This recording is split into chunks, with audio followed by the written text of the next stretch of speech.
This is They Create Worlds, episode 243, RCA Studio II. If anybody wants to find me, I'll be in the last place you would look. In a place where people used to be, a land that's called reality. You'll find me there. Welcome to They Create Worlds. I'm Jeffrey, and I'm joined by my co-host, Alex. Hello. Well, Alex, it's time to get our connectors all connected.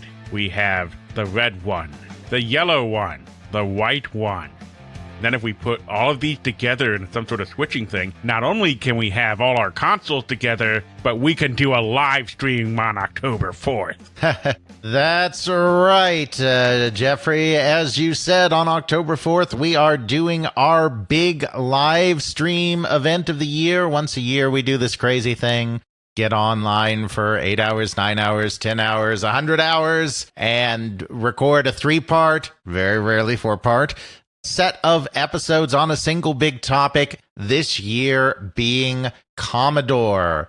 From its rise in the 1950s to its incredible heights in the early 1980s to its stunning collapse at the beginning of the 1990s, we are covering everything Commodore in a 3-part episode that we will live stream the recording of through our Twitch channel on October the 4th.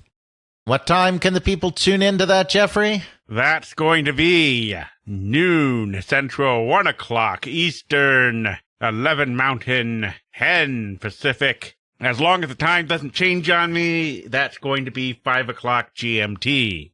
Indeed. Hope to see you all there. And as Jeffrey also alluded to, today we are talking about a little company that invented that little standard of those red and yellow and white and green and blue little thingies that you plug into your systems, those so-called RCA jacks.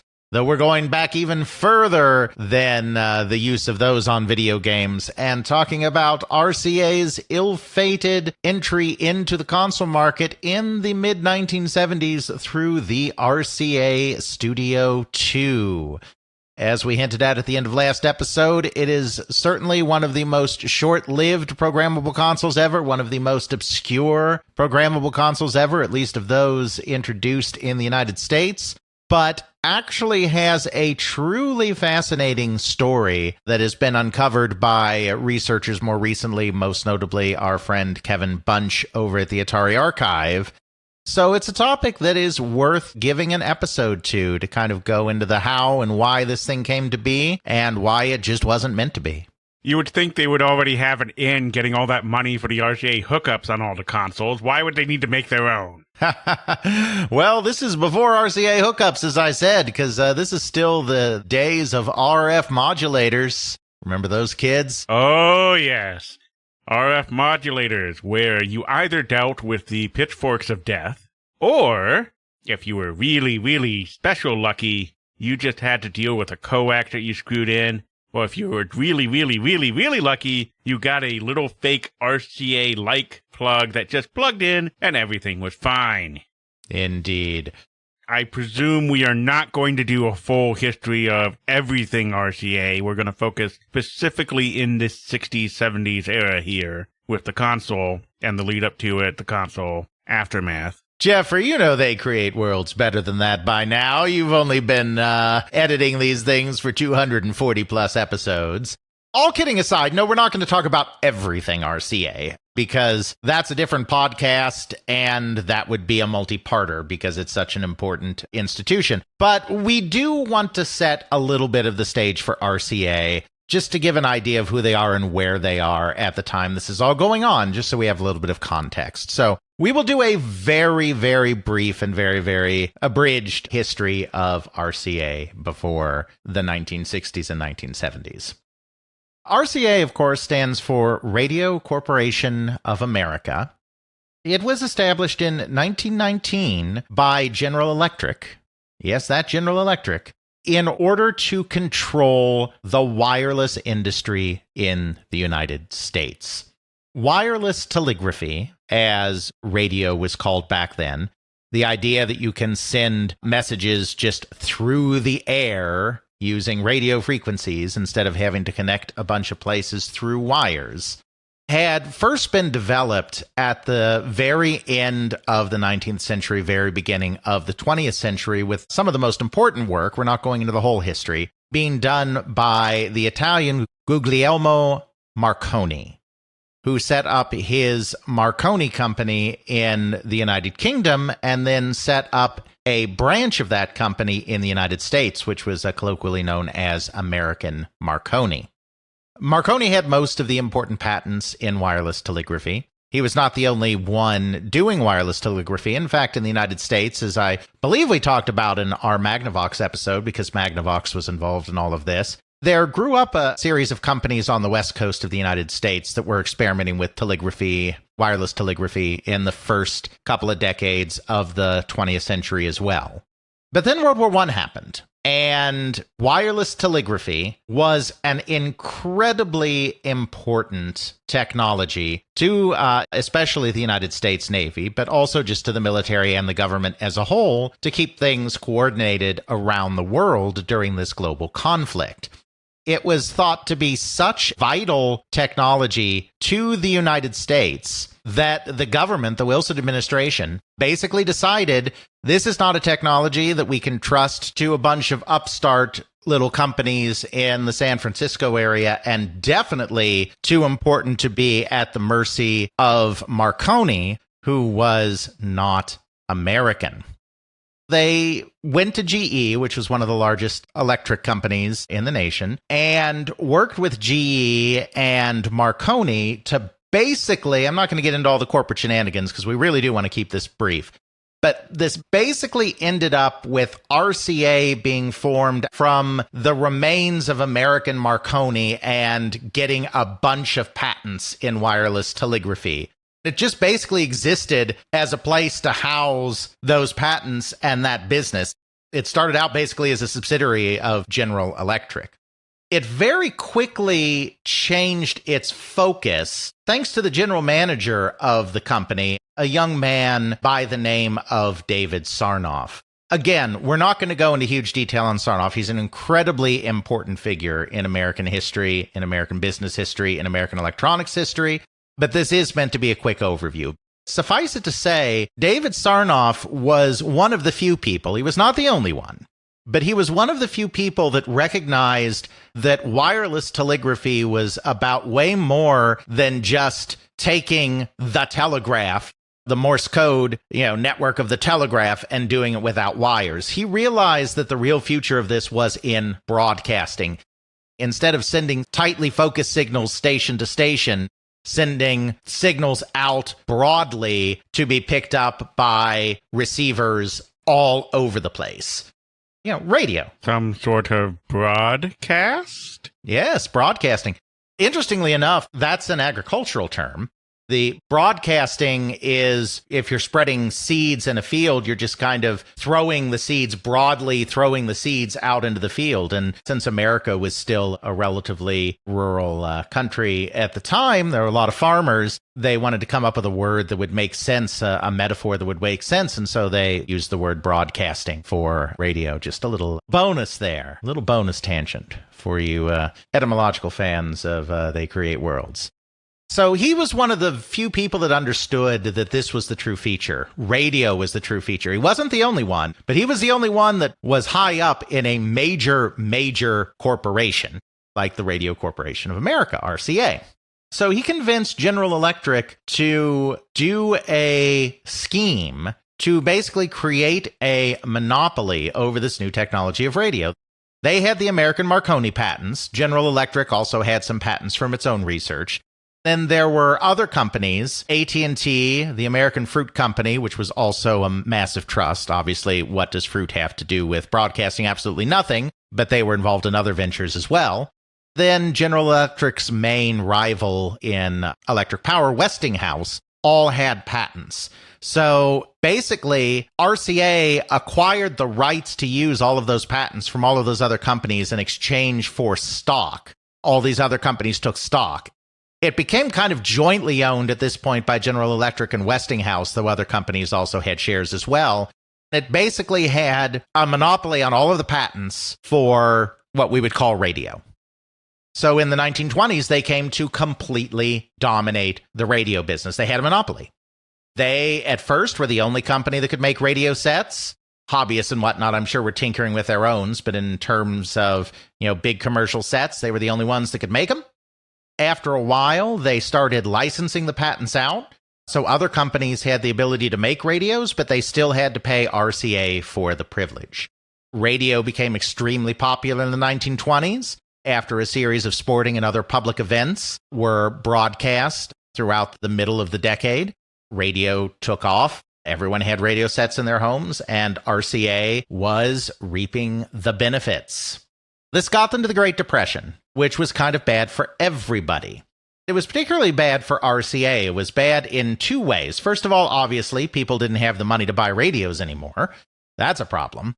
But also, the Hoover administration, which had been incredibly pro-business, as had the Coolidge administration before it, that the Hoover administration was basically a continuation of in some ways, they had been so pro-business and then suddenly were so unpopular because of the things they did, like imposing tariffs, just saying, that plunged the United States into the Great Depression, that they felt they needed to do something. So they decided to open an antitrust investigation into RCA. A very justified antitrust investigation, considering that they truly did have a monopoly on the creation of radio sets in the United States.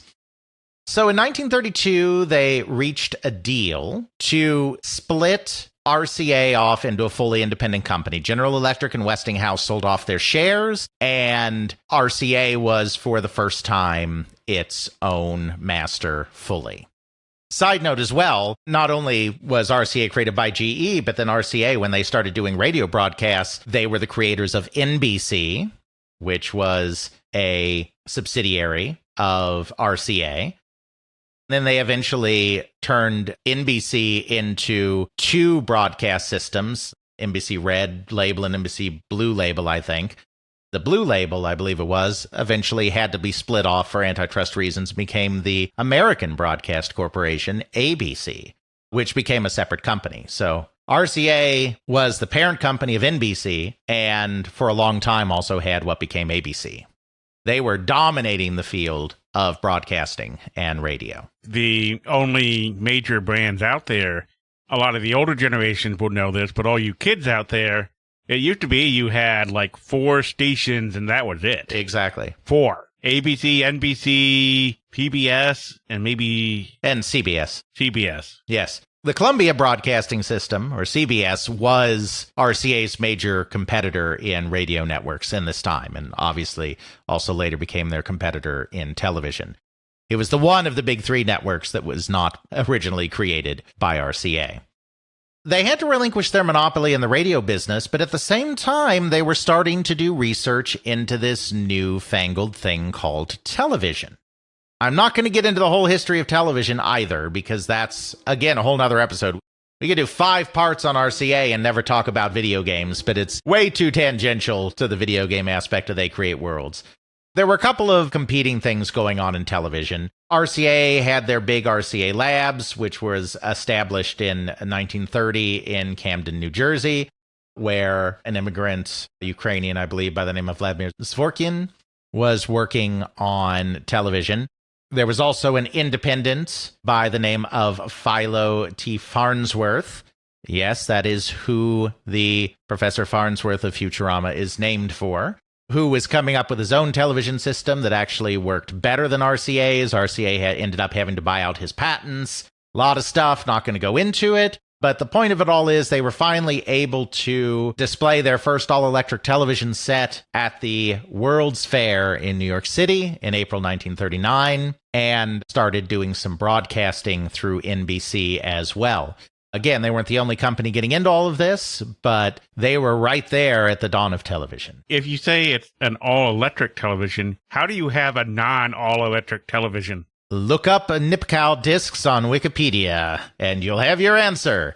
Spoiler alert, they never worked well or properly and were a dead end. But yes, there were attempts to do mechanical television. You come for video games, you learn about television to play video games. Now you just need one of those things to hook up your Nintendo to. I mean, yeah, technically television is in scope, though, that's not the point of this episode. But yes, look up Nipkow Disc and you'll know all the horror of what they were trying to do with mechanical televisions. I should know to keep my mouth shut. This is just leading me to add more things to the show notes. Yes, but good catch on my use of fully electric there. The development of television was basically entirely halted by the onset of World War II. Everyone needing to do new things during that time. But afterwards, television research, television production, television broadcasting all came back in full force after the war. RCA was the dominant force in televisions. It didn't have a complete monopoly like it did in the radio days. There were other companies making sets, but they were the first name in television. And of course, they owned the NBC network, and so they were one of the big names in broadcasting as well. In the 1950s, they basically established what became the standard for color television, and they came to dominate the color television market, particularly in the 1960s as well. And of course, were very quick to make sure that NBC made the jump to all color programming as well. It's not an accident that the NBC logo to this day is the multicolored peacock that was introduced when they were trying to push color television to the max in the 1960s. The big question then is, if RCA was the name in televisions, why did they not really get involved in video games?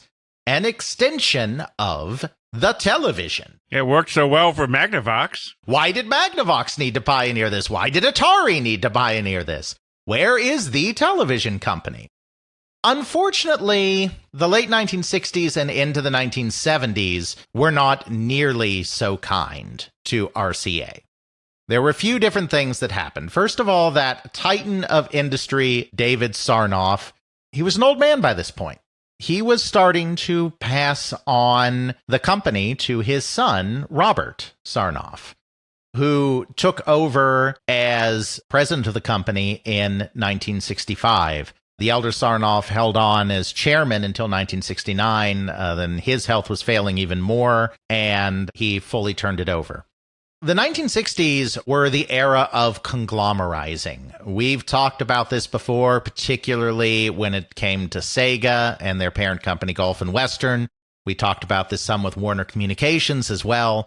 This was a period of time where, just due to the business philosophy of the time and some favorable laws and regulations in the stock market, the companies got to thinking that the real way to grow big was not to be really good at one thing, but to be really good at everything. Start with a core business and then just buy up all sorts of businesses everywhere else, whether they make sense to your core business or not. So that's exactly what RCA did under Robert Sarnoff.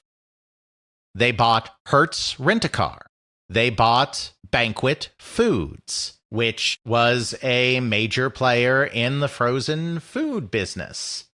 They bought Random House, the major book publisher. They even bought Coronet, which was a rug and carpeting company, a textile manufacturer.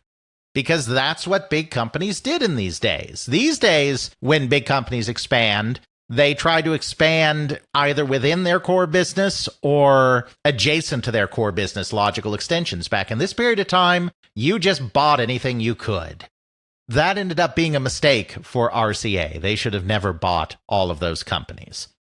This is the exact same period of time when the Japanese are coming in with their smaller and cheaper televisions. We talked about this in the context of Magnavox.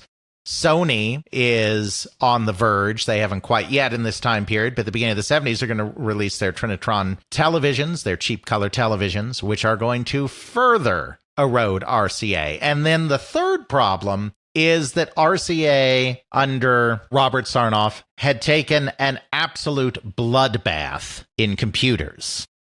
RCA was one of the earliest companies to get into computers. They were experimenting with them during the war. They were doing kind of their first prototypes in the late 1940s. By 1955, they had created their Bismack computer, which was a large mainframe installation. So they were one of the very early companies in computers. But, of course, this business by the 1960s has been completely dominated by IBM, so much so that they were often referred to as IBM and the Seven Dwarves, the 8 major computer companies were. RCA was one of those dwarves. The dwarves that were successful, like Control Data Corporation, tried to find niches where they could serve particular markets or particular needs that the all-encompassing IBM was maybe not serving as well. That's how you had to be successful in competing with IBM. You had to find niche markets or emerging markets that IBM had not turned their attention to yet. The computer company predated him being in charge of the company, but Robert Sarnoff made the decision that he would compete directly with IBM in their core market. We did some IBM episodes, and we may remember that in the 1960s, in 1964, they introduced their System 360, which was a series of computers of differing levels of power that were all compatible with each other and with peripheral devices, so that for the first time, you had a one-system-fits-all solution. It wasn't a one-size-fits-all solution because you had configurations of various sizes and prices, but if you were a small company, you could use one of the smaller ones, and as your company grew, you didn't have to buy a whole new computer or whole new peripherals. Or rather, you didn't have to buy whole new peripherals and whole new programs. You would just upgrade to the next level of System 360 computer. This was the scheme and the technology that truly caused IBM to leave everyone else in the dust and take like 70 to 80% of the mainframe computer market, as we discussed in our IBM episodes. RCA decided to basically do the same thing. They released their own system in 1965, a year after IBM, called the Spectra 70, which was based on the same philosophy, that we have a system where we have computers of differing levels of power, but all with compatibility. They took on IBM directly. Their reward for taking on IBM directly was losing $500 million with a B, $500 million. A David versus Goliath story this was not. Indeed. This influences our story in 2 different ways. First of all, this is a major part of the reason that RCA is not looking to get into anything new like this video game business. They're under siege, they're losing money, their computer business has become a disaster. They're not exactly looking for new technologies at this point to exploit. They did, as we talked about in our Magnavox Odyssey episodes, they did show some interest in Ralph Baer's brown box, what ultimately became the Magnavox Odyssey. They were actually very enthusiastic about it and were willing to enter a deal to make it. But as we discussed in that episode, the terms were unacceptable. We don't know exactly what the terms are. We just know that Sanders Associates, the company Ralph Baer worked for, decided that the terms were completely unacceptable. I'm sure it had something to do with surrendering the patents is the most logical thing. I bet RCA wanted full control of everything, whereas Sanders just wanted to license the patents. They did kick the tires on video game technology, but they were kind of reeling and kind of not in position to take the lead. The other way that this influenced things is it meant that RCA closed their computer division, first moved their computer division in 1969 from New Jersey to Massachusetts in an attempt to save money, then closed the division entirely at the beginning of the 1970s, which left one of their employees, one Mr. Joseph Weisbecker, to very quickly have to figure out something else to do with his life. With that, after only a little 30-minute tangent on the history of RCA, we kept it brief, we turn our attention to our protagonist of the story of the Studio II, Mr. Joseph A. Weisbecker. Weisbecker was born in 1932 in New Jersey and was always fascinated with technology. In 1949, he was exposed to the idea of computing for the first time through the seminal book Giant Brains, or Machines That Think, by a very early computer scientist by the name of Edmund Berkeley.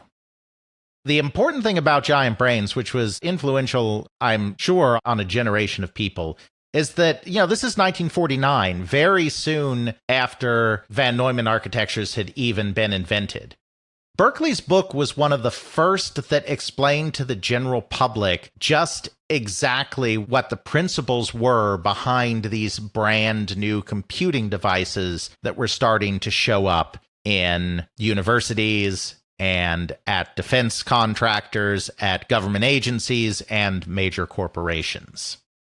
Not only did he go into some level of detail on how these types of machines worked, but he also posited a device that he called Simon, which would use relay logic in order to create a personal computer, a not very powerful personal computer, obviously, for the time period, but a personal computer that you could use right in your own home. Then he followed that up in the hobbyist magazine Radio Electronics by actually publishing the plans to build the Simon computer between 1950 and 1951 in a series of articles, this very primitive relay-driven device, for about $600, which in 1949 money is not cheap, or 1950 money is not cheap at all. That is not the same as buying a PlayStation 5 today, let me tell you. It's more like buying 3 PlayStation 5s today to get a fraction of the processing power. In the context of computers that at the time could cost even in the millions of dollars in 1950s money, this was truly revolutionary. Weisbecker read this book. I assume, though I don't know for certain, that he probably also saw the Simon plans in Radio Electronics. We know from his daughter, Joyce, that he was introduced to computing through the book. He became totally enamored with computers and totally a fervent believer of the idea that these computers would take over the world, that they would be miniaturized, that people could use them personally, that they would appear on all sorts of devices. Joyce has told the story. Obviously, she wasn't around yet for reasons that'll become clear, but Joyce tells the story that when he first met his future wife in 1955, that on their first date, he was regaling her with tales about how computers would be in everything. Computing devices would be in everything in the coming years. Give it about 50 to 70 years later, and here we are now. Indeed. He devoted a lot of his life then to educating people about computers and providing computing devices or devices that instructed in basic computing principles in order to educate people, especially children, about computers. He built his very first computing device in 1951, a tic-tac-toe machine that used relays. As an adult, he became enamored with tinkering with all sorts of hobbyist machines. He was also interested in magic tricks. He would create illusions as well. He created products that would help educate children about computing principles.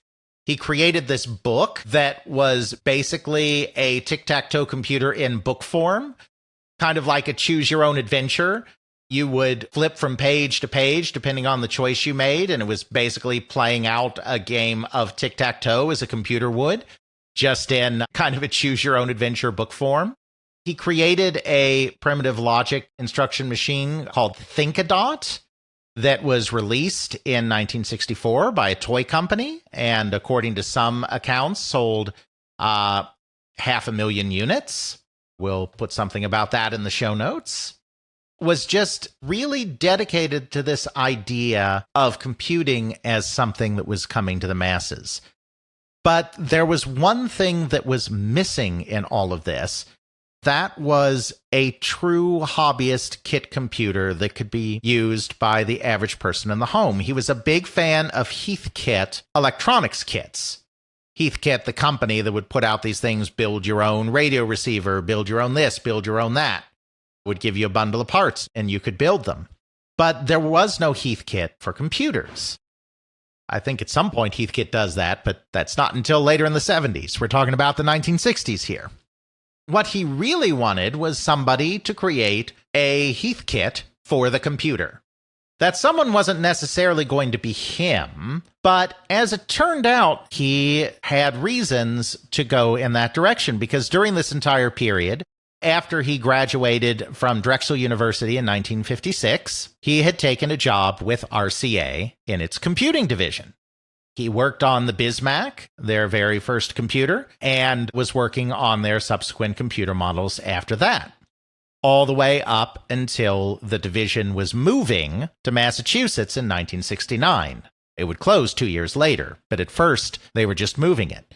He was a New Jersey boy through and through. The computer division was located in New Jersey. He did not want to go to Massachusetts. He also did not want to leave the employ of RCA. What this meant is that he had to figure out a way to gain employment at RCA Labs in Camden, New Jersey, the big R&D laboratory originally set up by David Sarnoff back in 1930 that was one of the premier R&D labs in the country.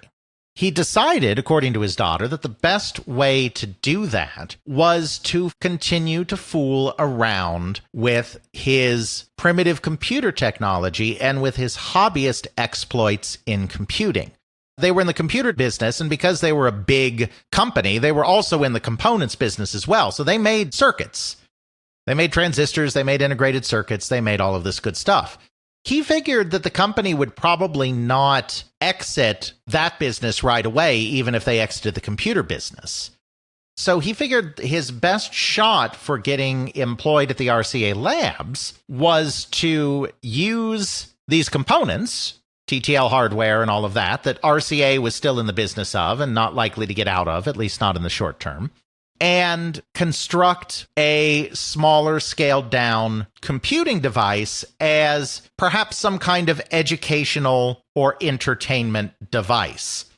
He figured that this would A, find him employment at the RCA Labs, also B, keep RCA in the computer business, because even though they were getting out of the hulking mainframe business in which they had unsuccessfully tried to compete with IBM, they might be okay with trying to get into this hobbyist space or this new miniaturized computer space that Weisbecker was convinced wasn't going to stay hobbyist forever. I mean, he did have this vision going back to at least 1955 of computers being in everything. Around 1969, he starts building his own little computer, primarily using parts bought at Radio Shack and similar outlets. There are no microprocessors yet. This is 1969. The microprocessor's about to come, but it's not here yet. So he's creating this entirely out of TTL hardware, transistor to transistor logic, integrated circuits. He named this device that he was working on in his spare time FRED, which stood for Flexible Recreational Educational Device. FRED. There's a reason for actually all of those adjectives. It's not just to spell Fred, because he didn't know where this project was necessarily going to go. He knew he wanted to do something that was going to keep him at RCA and keep RCA in the computer business. But he didn't know what that would necessarily be. Flexible. He didn't know what the market would be. He didn't know who would necessarily be buying this. He didn't know what they'd necessarily be using it for. He had a couple of ideas, though. Recreational. He was a big fan of games. An entertainment device seemed kind of appealing, but also educational. He figured that this could maybe be a computer trainer. He was also very interested in that. He did his Think-A-Dot, for instance, the toy that he did in the mid-1960s. He was very interested in educating people, and particularly children, about this coming computer revolution as well. He experimented with it in a wide variety of ways and in a wide variety of formats and setups because he didn't know what exactly would catch on with RCA, and he didn't know exactly what would catch on with the public. This computer, the first version of it, retroactively was called the System Zero because it was his first homemade prototype that he was literally making in his basement. It looked a lot like what the Altair would look like in the middle of the 1970s. We'll put some stuff in the show notes because there are pictures of it out there. Thankfully, the reason we have a lot of this information is RCA kept a lot of this material in their archives, then donated a lot of that material to the Hagley Library. So a lot of this stuff still survives, and Kevin Bunch of Atari Archive is the one that uncovered a lot of it, though he's not the only one that's researched it. He's made a big effort to publicize some of it. So we have pictures and schematics and other things on some of these prototypes that are out there. It looked very much like an Altair did much later. A little bulkier, but it's a box with switches on the front and blinking lights. That's the basic design of the Fred, because it's this hobbyist TTL computer. He did experiment with other devices and hookups. He created a light gun that could be used with it. I don't think with this light gun he was thinking necessarily of games, though obviously light guns had been used in games since the 1930s, as we talked about in our light gun episode. Light guns were also considered devices that could be used to select things on a screen in this day before GUI interfaces and mice and all of that were standard. He also came up with a cassette hookup for the thing as well, so that you could store programs on cassette and load programs into the computer via cassette.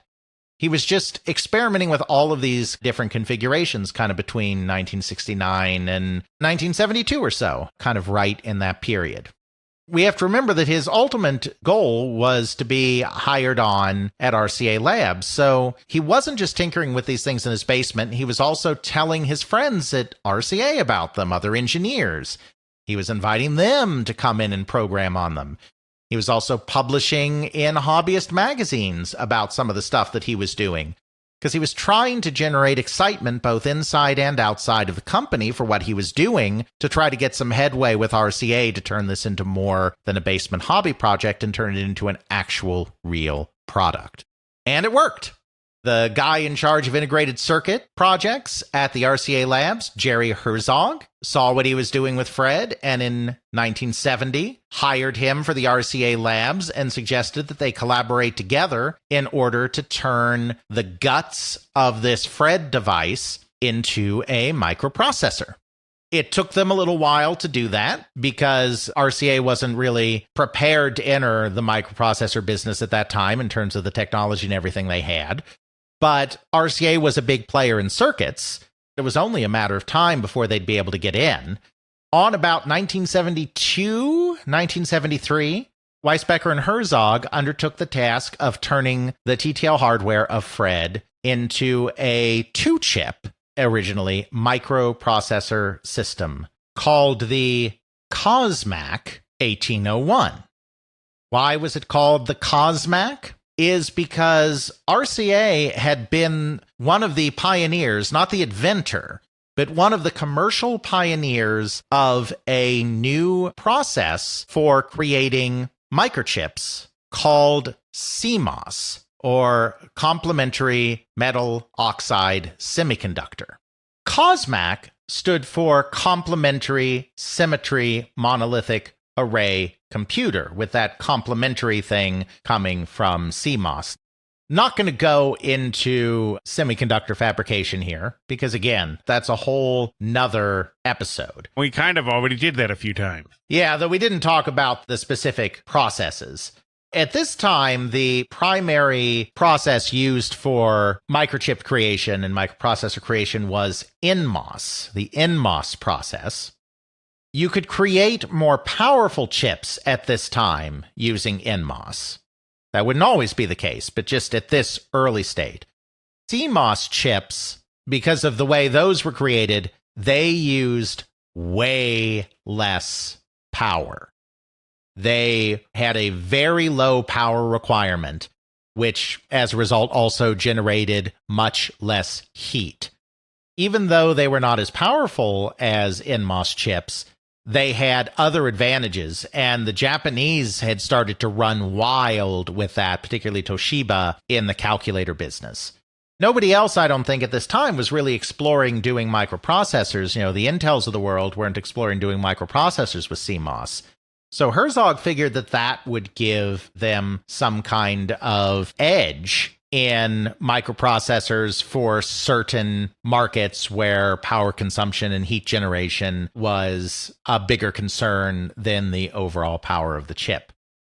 So they worked together, and by 1975, first samples in 1974, full production 1975, they had a 2-chip microprocessor set, the Cosmac 1801, divided into the 1801R and 1801U. They replaced the guts of the Fred computer, which was continuing to be prototyped all throughout this time, with this new microprocessor solution. By this time as well, 1975, they're trying to figure out what exactly do we do with this. They have not been able to interest the Consumer Electronics Division of RCA, the television people, in any of this computer stuff that they're doing.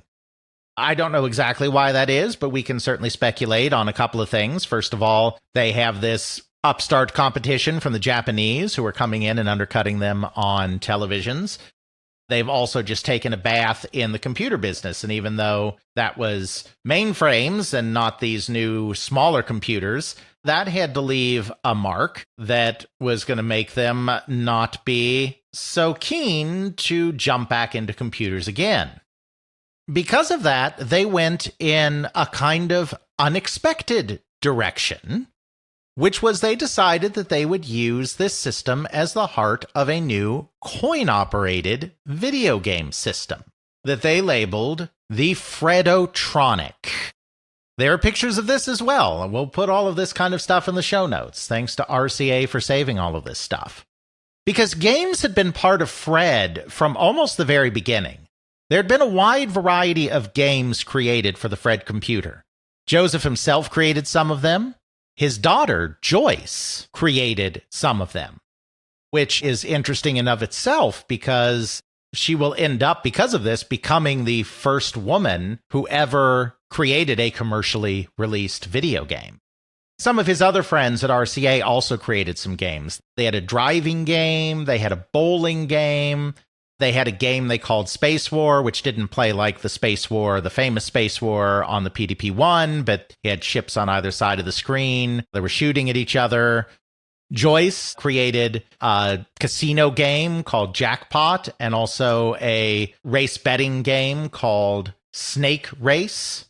Instead of horses running across the screen to see who gets there first, it's snakes doing it, probably because they're a lot simpler to animate. In this period, kind of 72, 73, 74, they're creating a lot of games for this system because it could be a recreational device or an educational device. So they're like, well, if we can't get RCA to create a consumer product around this, let's create a coin-op product. Arcades are kind of hot right now. This whole video game thing has happened. Let's do an arcade system. This is really fascinating because, first of all, it's going to have the Cosmac 1801 microprocessor in it. It's a 2-chip microprocessor, but it's still a microprocessor. Before there had been any microprocessor-driven video games in arcades, because they're working on this in early 1975, the first commercially released arcade games with microprocessors. There are a couple of them that come out about the same time, the famous one being Midway's Gunfight, but also PT-109. They come out at the end of 1975. They're talking about microprocessors in video games before that's really a thing. The other thing is they've decided that this is going to be a system hardware, that they're going to put the games on individual plug-in circuit boards that you will be able to swap out to put in different games. They're talking about doing a swappable hardware system years before any of the companies in the video game industry start playing around with swappable systems. The first of those systems aren't coming out really until around 1980. It's just remarkably ahead of its time in a lot of ways what they're planning to do. The problem is the one area where it's not ahead of its time is in game design. The games are very primitive and very simple. There are 5 games that they adapt for this arcade system. They've been making all of these games, as I said, on the computer, but there are 5 specific games that they adapt for this system. They do a bowling game, very basic overhead bowling game. They do a chase game, which is just two players playing tag, kind of like Gotcha of a couple of years earlier, except it doesn't have the shifting maze. It's just one cursor chasing the other cursor. They do a competitive button pressing game. It's two games in one that they call Scramble Split Second. It's kind of competitive QuickTime events, essentially. I mean, obviously, they're not QuickTime events, which weren't invented for decades later, but on the screen, you're given a series of cues to do button presses, and you're competing with the other player to do the button pressing sequence faster. In a way, it's like QuickTime events, but not really. The other two were slightly more interesting, not because they were that good at games, but just because they were a little bit different from what was out there at the time. They did one called Swords, which was a fencing game where each of you control a player on opposite side of the screens, kind of similar to like a gunfight or something. Remember that they're doing this before Gunfight comes out. The idea is to go up to your opponent and strike them with your sword to score points. So kind of a dueling game. Then they did one called Mines, where each player controls a ship that is laying mines in rows behind them and trying to get the other player to run into the mines. That one's particularly interesting because that is basically Blockade, which Gremlin Industries creates a year later. I don't think Gremlin was influenced in any way, shape, or form by the RCA game. But it's very interesting that they came up with a similar concept a year before that concept actually took off in the arcade. Gives a lot of credence to the whole thing of we don't like to do first because there's always someone we unearth who does something first. Exactly. So a couple of the games were interesting in the sense that they were trying things that hadn't been tried in the arcade yet. All of them were very simple. They were not graphically interesting. Not that any games were graphically interesting back then, but the gameplay was simple, repetitive, and not very interesting either. They tested the system in an arcade in Bucks County, Pennsylvania. The public didn't like it very much. Games were too simple. So they shelved that idea. They didn't give up on the idea that maybe that they could use this for some kind of video game. And so they started really pushing that angle further. You know, he'd done all of these computer setups. He still thought of it long-term as being a computer system, an entry-level computer system. But they decided to focus their attention on the video game thing, which is now starting to take off in the home. During the time they've been working on this, other engineers at RCA Labs have been transforming the Cosmac 1801 two-chip microprocessor into a single-chip microprocessor, which they then call the Cosmac 1802. They create a development system for use with this microprocessor, kind of a very small primitive computer that is useful for testing out the microprocessor and executing basic functions in it and maybe developing using the microprocessor, called the microtutor. It's similar to the Kim1 that MOS Technology put out for the 6502 microprocessors. It's meant to be a development system more than a real computer that you take home and use to do fun things on. Then they publicize this development system in Popular Electronics magazine with a series of articles describing how you can build a computer, a hobbyist development system style computer around the 1802 called the Cosmac ELF. There are a small number of companies that follow up on that and actually take those instructions and do their own releases of enhanced Cosmac ELF systems that have a little more capability than the ELF itself does, which just has LED readouts and toggle switches. There are a couple of companies that put out systems that can interface with a keyboard. During this time, Weisbecker has also created a video chip, the 1861. These other companies create the ability to interface with that as well, with that video display controller. There's not a big business there. Looks like it has all the circuits exposed on a breadboard. Right, because it's meant to be just really a development computer, a hobbyist development computer. It's not meant to be like the Altair. It's not meant to be like the Apple II. It's more like the Kim1, as I said. They're doing these kind of things, and they developed a graphics chip, this 1861. They're doing these hobbyist computers, but there really isn't a big computer market at this point. So they do the ELF. They follow that up after these other companies create these aftermarket elves with a little more capability. They follow it up with another computer called the Cosmac VIP that they continue to support into the early 80s. Those are small hobbyist markets. They're not really going to get them very far. The real way in 1977 to really get some excitement around this with games, since arcades didn't work because the games were too simple, is to really create a video game system. So that's what Weisbecker ultimately decides to do, is take this 1802 single chip microprocessor, take this 1861 video chip, and build a video game system for release before the end of 1976 that they originally announce as the home TV programmer. The idea is that they're going to iterate on this thing. The idea is that they just want to get something out that makes use of their current technology, but that they're going to continue to improve that technology and use this as kind of a Trojan horse to get a really basic introductory learning computer into the hands of people. You know, they have these hobbyist systems, the ELF and later the VIP, but those are going to appeal to a different, more hardcore audience, if they appeal to any audience at all. And this is trying to get it into a more generalized audience, and it's almost a Trojan horse. I mean, the first version is just a video game system. They're not planning to stop there, and that name that they were using for a while, that they announced it in the trades, the home TV programmer, kind of hints at that they're looking at something that is going to be more than just something that you're playing, but something that you're also maybe ultimately creating in. Before it's released, though, it gets a name change and becomes the Studio II. We don't know why it's the Studio II. One theory, and it is only a theory that has been posited, RCA, it's a lot of things. It's the big television manufacturer. It's the big broadcaster through NBC.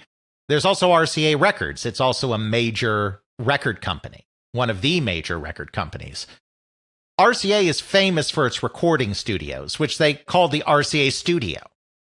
One possibility is they decide to name it the Studio II because this is a second studio. RCA has the record studio for recording music.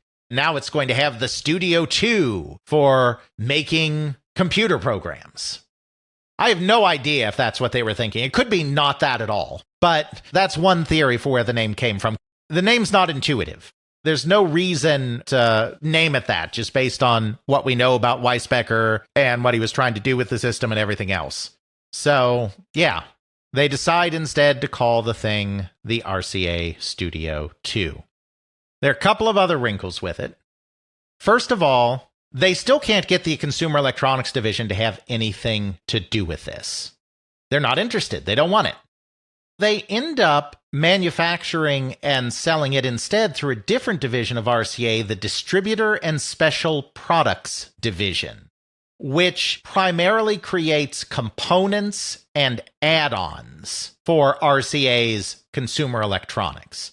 So they don't build televisions, but they may build some of the pieces that go inside a television, or they might sell antennas, which are an accessory device that you would hook into your television. They still do work that can theoretically reach consumers, but they're selling secondary materials. They're selling components. They're selling accessories. They're not really a division that knows how to necessarily market a true consumer electronic like this. I would imagine they would also struggle with just designing the look of it as well. You don't have any kind of product designers there to decide what kind of shell does this thing have? How do we color scheme it properly? What about the control schema? Yeah, very possibly so. It's kind of a weird way to go with this, but they're the only ones that are willing to do this. They're headquartered in New Jersey as well, just like the RCA labs are. Their main factory is in Swannanoa, North Carolina. These are the guys that are going to make the system. The other thing is, just like everybody else, they end up running afoul of the Federal Communications Commission. We have talked about the travails that every company in this period, from Atari to Apple to Texas Instruments to Fairchild, had with the FCC getting type approval for their devices. In RCA's case, this completely blows their launch plan. They're not able to launch in the holiday of 1976 as they had originally planned, because they have to keep designing this thing to try to make it compliant with the regulations and get type approval. FCC demand more plating. FCC demand more plating. Right. More metal for the metal box. Which is bad because they're trying to keep the cost down. They need this to be low cost because they know it's an introductory system. It's very primitive in a lot of ways. It takes ROM cartridges, which is good, but the technology's a little old now. If it had come out in 1972 when he had completed his first prototype, it would have been somewhat impressive. But in 1976, 1977, the graphics and the sound are just not that impressive. It's black and white only, because they're keeping costs down, and it doesn't have separate controllers. It doesn't even have joysticks. It just has keypads for each player. But the idea is they're trying to make this as basic and introductory as possible. They want to keep the price down, and then they want to iterate on it in the coming years, and they're hoping to bring people along to the later versions, which was really not a good idea, as it turns out. But I mean, nobody really knows what a video game business looks like at this time. They went down some wrong paths, but they're doing the best they can. They definitely made some mistakes. They saw this as a temporary stopgap. They were already starting to work on the Studio III that was going to have color graphics, better sound, and perhaps some better control schemes as well. They're already working on a Studio III that they initially figure they're going to release in 1977. They're thinking like, we'll release the Studio II in 1976, we'll release the Studio III in 1977, we'll keep getting better and better at this until we have a product that everyone loves. That really wasn't a great approach to take with the level of competition that was coming into the market from the Fairchilds, the Ataris, the Magnavoxes of the world, even the APFs of the world, and the Bally's of the world, companies that ended up not being successful in this business. There were a lot of companies peddling systems. Most of them were starting at a place of greater sophistication than the Studio II, and it was probably unrealistic to think that people were going to hang around and be like, okay, well, the Studio II is this, but it gets better, guys. Just hang in there and we'll give you more systems to buy. One consequence of that, in addition to all of those problems, is they really had to keep down the price because the only thing that they could really bank on is trying to be about the cheapest programmable system on the market. So they really couldn't add extra shielding because that would completely drive up the price. This is something Fairchild found out that we talked about in our episode. They had to raise the price of the system after the fact because all the extra shielding they had to put in to pass FCC testing destroyed their pricing strategy. They managed to get this thing out at a price of $150, which was cheapest on the market for the programmables. Fairchild started out there, but then had to raise the price because of the FCC stuff. So they were the cheapest on the market at $150, about $20 cheaper than the competition. They weren't able to get out in the holidays like they wanted. They ended up not getting out until early 1977. They started with a test market.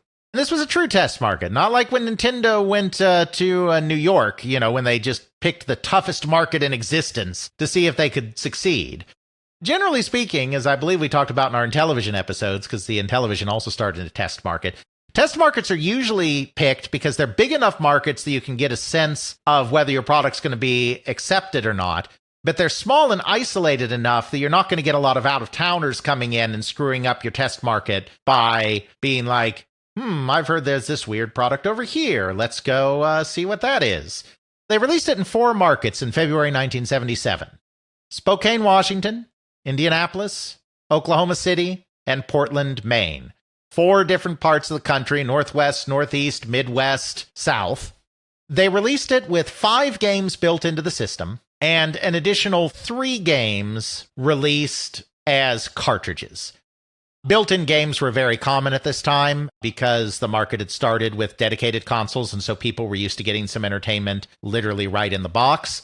Atari is the company that kind of broke with that with the VCS, but Atari almost did it as well. Their original spec called for them to do that, and then they decided not to save on cost. There were 5 games that were built into the system that were chosen to kind of give a broad overview of the kinds of things you could do with it.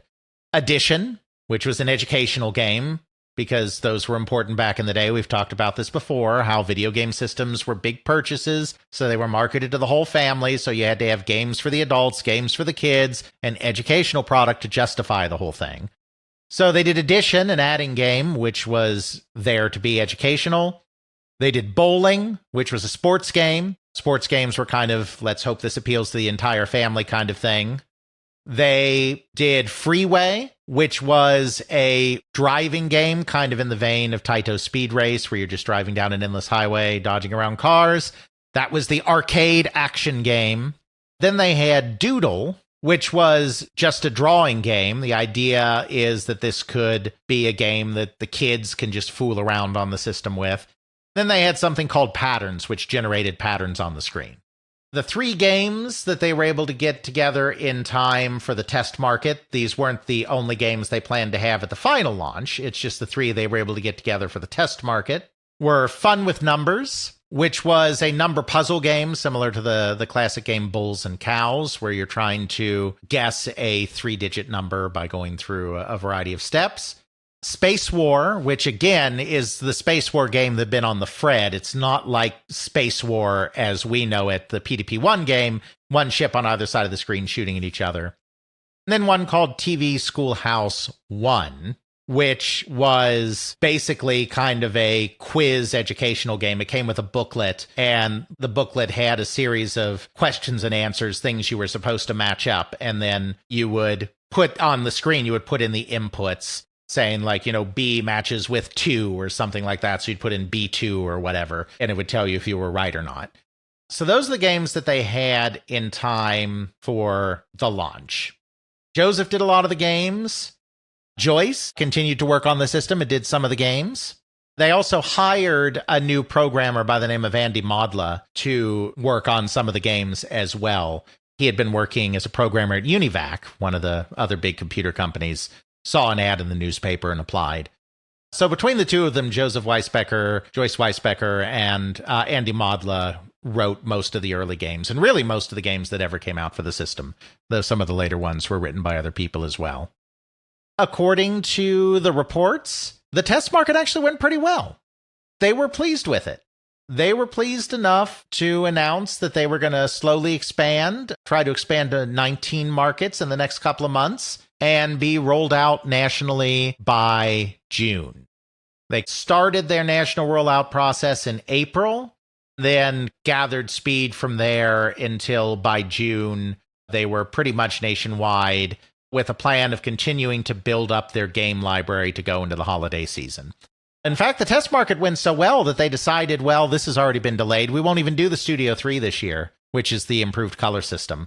We'll do the Studio 3 next year, and we'll just focus on the Studio 2 this year. So over the course of the year, they released several more games. In June, when the national release is really picking up steam, they released Baseball, a very primitive version of baseball, as another sports game. And then they released Tennis Squash, because, of course, you have to have a Pong game at this point. Pong is not quite all the rage anymore, but it's still kind of important to where everything started. Tennis is basically Pong, and then Squash is a one-player version where you hit it against the wall. September saw 3 more games come out. Blackjack is a blackjack game. Casino games, as we've talked about, were a big part of what all these systems did because they were thought that they could be more adult games or perhaps family games. Then Modla did a game called Gunfighter/Moonship Battle to give them another action game.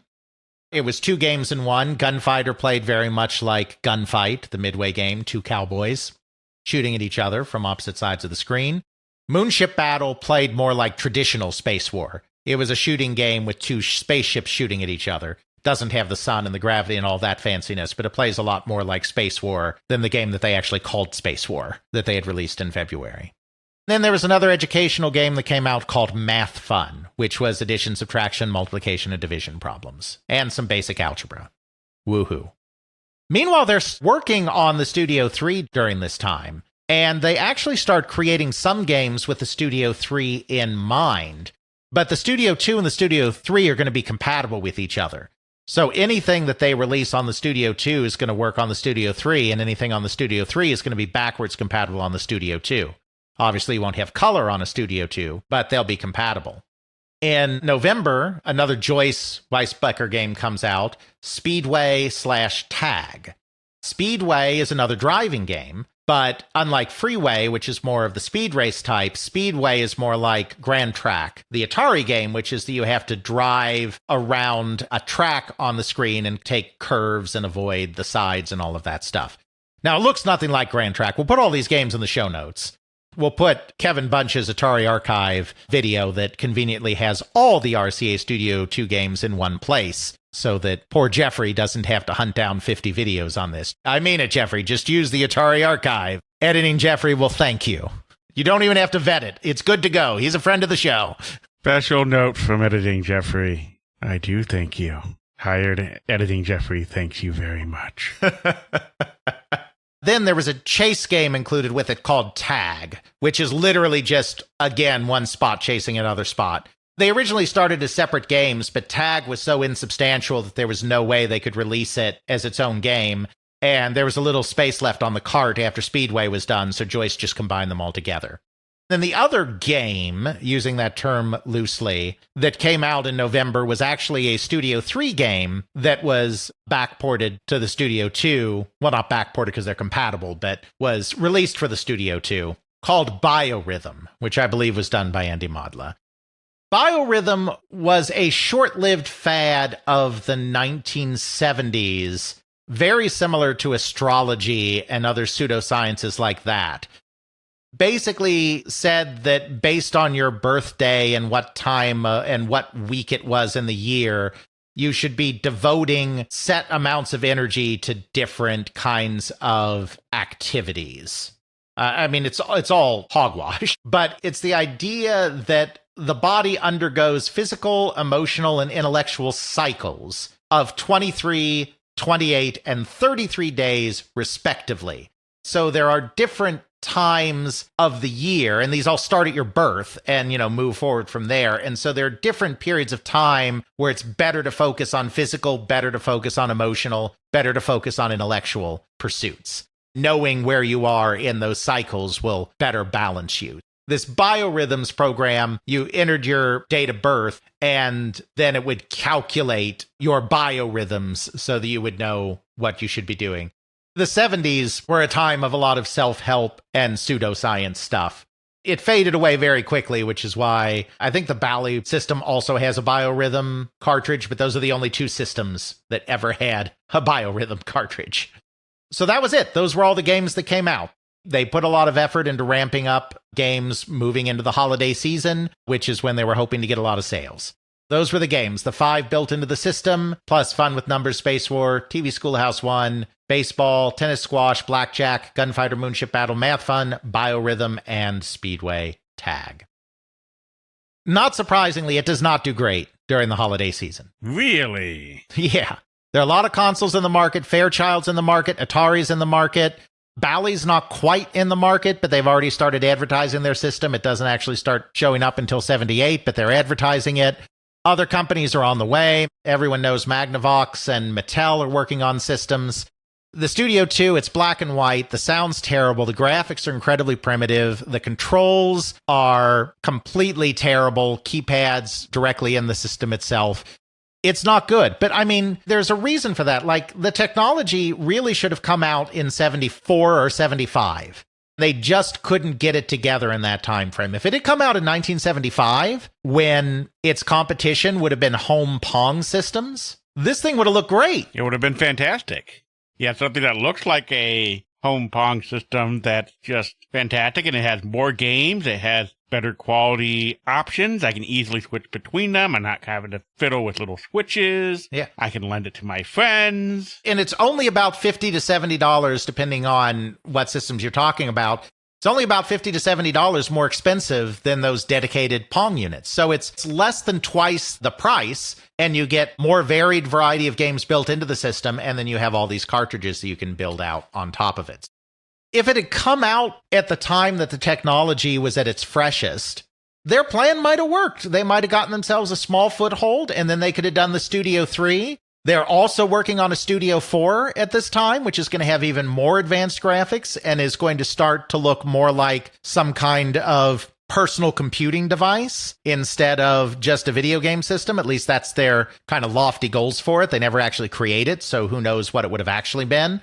They had this plan to update every year, Studio 2, followed by Studio 3, followed by Studio 4. Each one more sophisticated than the last, each one maintaining compatibility with the games that you already bought on the previous systems. So you're not having to worry about replacing your entire library every year. Yeah, it's a lot to ask to keep buying $150, $170, $200 consoles every year, but they're not asking you to buy all your games again, too. If they had started all of this in 74 or 75, that might have worked, maybe, at least for a little while. I still think that once systems like the VCS and the Intellivision came along, it would have probably still been buried, but it might have worked for a second, you know? Yeah, I can get where you're coming from there. Looking at some of these games and looking at the gameplay, it's very akin to what I would see in the arcade in the very early 70s. Having that in the home would be fantastic. Pretty much arcade hardware from the early 70s in the home. Exactly. Even if it had come out in 1976, it would not have been, it was not as good as the Fairchild Channel F, which was in full color and had better controls and everything and better games. But it would have been cheaper than the Channel F. So even then, it might have had an outside chance to succeed in some way, shape, or form. But coming out in 1977, and even though it was out in February in test markets and was starting to go national by June, it was really a holiday product in 1977. It's not like the general public was really going to be buying it earlier than the holiday season because it's a big purchase. So coming out in 1977, it's not just competing against the Fairchild Channel F, which is already a superior system, but it's also competing with the Atari VCS, which is a much, much superior system. It just wasn't going to do anything, and it didn't. We don't know exactly how much it sold. We do know that RCA itself, because we have some internal documents that they save that were donated to the Hagley Library, at one point, RCA itself estimated, and this was an estimate, this wasn't their internal sales figures, they were estimating because they knew how many they had sent to stores, but they didn't yet know because they didn't have that contact with the retailers, they didn't yet know how many actually sold from retailers. Based on the return of registration cards, they kind of did an estimate that, X percentage of people normally return registration cards. And so they extrapolated from that the system probably sold between 53,000 and 64,000 units in 1977. That is way less than the VCS sold and also decently amount less than the Channel F sold. That was a distant third place. I'm assuming that the cartridge sales weren't that great, especially since the same report says that 65% of their cartridge sales were the action games. And again, they're estimating, but like the sports and the casino games and whatnot, Blackjack sold okay. And in fact, they were even thinking of making Blackjack a built-in game in the Studio 3. But outside of Blackjack, none of the games were selling very much outside the action games. And if we remember from our litany of games, they had more non-action games than action games. I have to assume that not only did they have small sales of the console, but I'm assuming that most of the cartridges were really not moving either. It had a very bad Christmas. It had a very bad year. And in February 1978, they ended production in North Carolina and liquidated the rest of the inventory. They actually sold it to Radio Shack. Radio Shack ended up selling the remainder like at bargain prices. They were selling it in a bundle where you got the system plus tennis squash and I think Blackjack and then one additional cartridge, like one mystery cartridge, all together for a bargain price. They were basically just getting rid of them. Radio Shack wanted a video game to go up against the other companies, I guess. They always do OEM stuff. So it's not like they were going to sell Fairchild Channel Fs or Atari VCSs. They probably figured this was a cheap, no muss, no fuss way to get some video game sales, ride the market for a second. So they sold it in 1978, and it was basically done. Though, as we said, things did not quite disappear at that point, because the Taiwanese company Conic was in the market for low-cost systems that they could take to markets like Asia and Europe and Australia, where the markets weren't necessarily as built up and where people were more cost conscious and more interested in keeping costs down than they were in necessarily having the latest and greatest features. So as we just recently talked about in our first 10 years of European consoles episode, the RCA Studio III technology ends up being licensed by the Conic Group in Taiwan. They end up releasing a variety of configurations of the system through various OEM companies, some of which even have wired controllers that you can detach from the main unit. It's still the same control scheme, but it's connected by a wire and you can actually take it off the system itself in some of these versions. It has color graphics because the Studio 3 had color graphics. These systems released under a variety of names, like the MPTO2, for instance, or the Mustang 9016 Telespiel in Germany, the Conic M1200. There's a lot of these different. We talked about this some in that European episode. They release this, they release all the games, as well as several other Studio 3 games that had already finished development. They did a game called Star Wars, which was a Star Wars ripoff. You have to destroy these ships. You have to line up in this box, these ships that look very much like TIE fighters, in order to destroy them. There was a pinball game, a very primitive pinball game, bouncing a ball around, hitting targets. There was a bingo game, and there was a concentration game, like a memory game where, turn over 2 tiles and try to match them, match all the different tiles together. It had a little more of a life. We don't know how much of one, but it was sold for a couple of years by them. Studio 4 had never even entered development. It was just in the vague early stages of conception, and so that never got made by anybody. RCA itself never re-entered the video game business. They continued on as an independent company until things came full circle and they were bought by General Electric in 1986, 1987.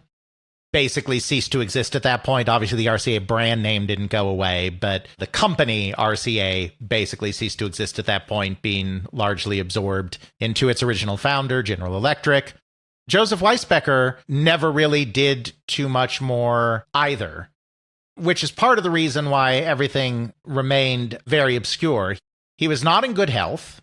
He ended up having to leave RCA in 1980 because he had very, very bad emphysema.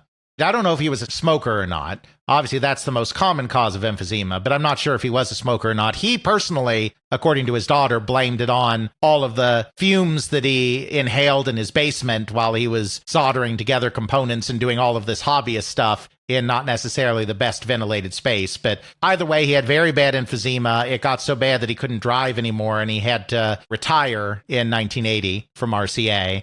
And then he died in 1990, so he died before anyone was really interested in video game history in a big way, which is why for the longest time it was just this odd footnote. If you look at the video game history books released in the late 90s, early 2000s, it's just kind of like, and RCA released this Studio II thing that was really primitive and nobody liked it and it went away quickly, and we didn't really have any more of the story because the designer wasn't there to speak for himself anymore. But more recently, people like Kevin Bunch have done the further digging. And while it's still a very primitive system that vanished very quickly, those basic facts haven't changed. As you can see, there's really a lot more behind the story, and it's really an interesting system, and it's a really interesting what might have been if things had gone a little bit differently, if the technology could have been ready a little earlier, or if Weisbecker had started his hobbyist pursuits a little later and therefore was using a little more robust technology, because he was basically still using 72 to 74 technology in 1977, because that's when he had started working on it, or the heyday of him working on it. Even though it's an obscure system, there's a lot of interesting information there, and definitely worthy of this full episode treatment on They Create Worlds. I agree with you there. I'd be interested to see what would have happened if they released it in 74, 75. Yeah, if they could have gotten the technology ready. Obviously, it wasn't until 1976 that they were able to reduce the microprocessor to a single chip in the 1802. If they could have gotten there a couple of years earlier, because they were just following the architecture for the most part of the TTL system he'd already created, if it hadn't taken them so long to get that into a single chip, and if RCA's Consumer Electronics Division had shown a little enthusiasm for this, they might have been able to do something, but just not with the way things played out. Well, we'll just have to take RCA's legacy of the 3 little plugs of colors and decide what console we're going to talk about in our next episode to plug everything in. Well, we do like to mix it up a little bit at They Create Worlds, so it's probably a bit premature to get ourselves into another console at this time. We'll be, in just a short amount of time, 2 episodes from now, will be the beginning of our Commodore extravaganza, which we'll record on October 4th and then release in 3 parts in subsequent weeks. So it's probably not a good time to go to the home computer market either. I think in this last episode that we're sneaking in between, we should take a look at the coin-op business, which we haven't really done in a while. Specifically look at a legal topic of great interest in Japan, the Act on Control and Improvement of Amusement Business. We've touched upon this a little bit before in other episodes. This was the 1985 law that redefined the entire arcade marketplace in Japan because of the new level of control being exerted by the government in the regulation of the sector. It helped set in motion so many things. It's part of what drove Nintendo and Sega into the home market. It's part of what caused the coin-op companies themselves to feel like they really had to clean up their act, leading them to cleaner, bigger spaces and eventually moving them towards that amusement park model with things like Joypolis and Wonder Egg. It's really a pivotal moment in the Japanese coin-op industry, and the story of how it came to be, which is covered by the Japanese industry historian Akagi in his book, is really kind of wild and interesting. I mean, it's legal shenanigans, but you know me, I love me some good corporate and legal shenanigans, and the shenanigans here are truly kind of insane. It's a worthy topic for an episode to kind of discuss how we got to this law that would fundamentally change everything in the Japanese industry. So let's do an episode on a piece of legislation, Jeffrey. Okay, I guess we legislate all of our arcade games. Next time on They Create Worlds. Check out our show notes at podcast.theycreateworlds.com, where we have links to some of the things that we discussed in this and other episodes. You can check out Alex's video game history blog at videogamehistorian.wordpress.com. Alex's book, They Create Worlds, the story of the people and companies that shaped the video game industry, Volume 1, can now be ordered through CRC Press and at major online retailers. Feel free to email us at feedback@theycreateworlds.com. Please consider supporting us on Patreon at patreon.com/theycreateworlds. If you do sign up, please do so through the website and not through the iOS app. This saves you from the 30% Apple markup. We understand that you may not be able to financially support us, but you can still support us by leaving a review on Apple Podcasts, Spotify, or the podcasting service that you use. We now have the podcast available on YouTube. Please like and subscribe. Intro music is Airplane Mode by Josh Woodward, found at joshwoodward.com/song/airplane mode, used under a Creative Commons Attribution License. Outro music is Back to Your Love by Roll Music, found at freemusicarchive.org, used under a Creative Commons Attribution License.